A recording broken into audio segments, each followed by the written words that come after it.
Good evening, everyone. It's an honor to be here tonight and to receive this award. Thank you.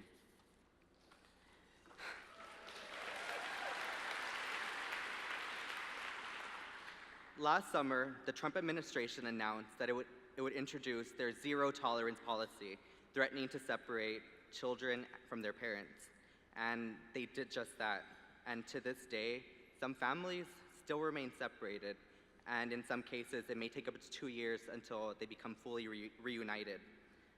Arguably, it was the first time many Americans saw images of children and families in cages, the first time people heard of immigration and customs enforcement. But for people like me, living in border communities, it wasn't the first time for any of it. I started covering immigration as a freelancer before Trump's election. I pitched to editors, oftentimes to no avail. They weren't interested in immigration stories or stories from my community on the border. Still, I kept at it.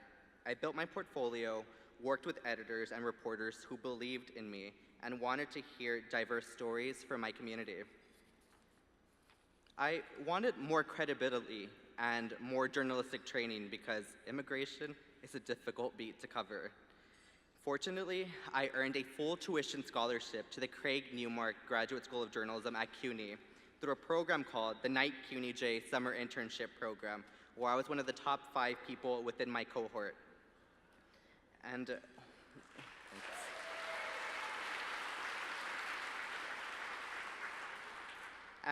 while at the J School, I specialized in international reporting and was able to travel to El Salvador, where I heard from locals there who were still looking for their loved ones who had been forcibly disappeared by the government during the Civil War that lasted from 1980 to 1992. That Civil War, by the way, destabilized the country, and the US had a hand in it in many ways. Alia Malik, the director of the International Reporting Program, asked me one day what my plans were after graduation, and I told her I was unsure. I had kind of fallen in love with being in New York City, and I didn't want to leave friends and people that I knew. But in typical Alia fashion, she said, "Why wouldn't you go back to the border? All the news is happening there. You know your community, the nuances, and its complexities." And she was right. I was lucky enough to get in contact with the news director of Texas Public Radio, Dan Katz. He told me he wanted to create an immigration and border reporter based in the Rio Grande Valley of South Texas, which is where I was born and raised. It was something that was important to him because he understood the need for stories from the border and really valued the fact that I was from the area. I said yes to the job because we shared that same vision to tell stories about the border, from the border, by people who have lived on the border. And since starting the job this year, it's been nonstop. I've been reporting for Texas Public Radio and filing for NPR on the national level as well. And since moving back home, I've covered President Trump's visit to McAllen, Texas, the impacts of upcoming and previous border wall in the region, and how it's affecting landowners. I've also covered the resistance that's taking place on the border.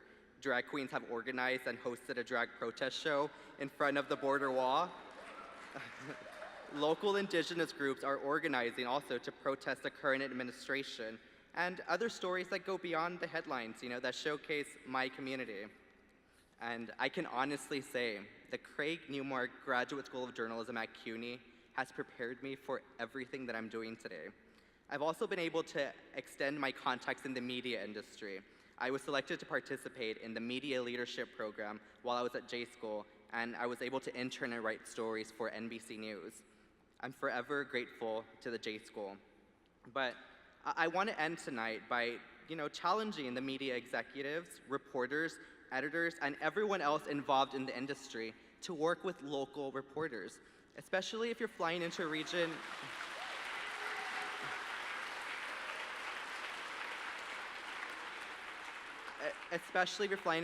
that you're not familiar with.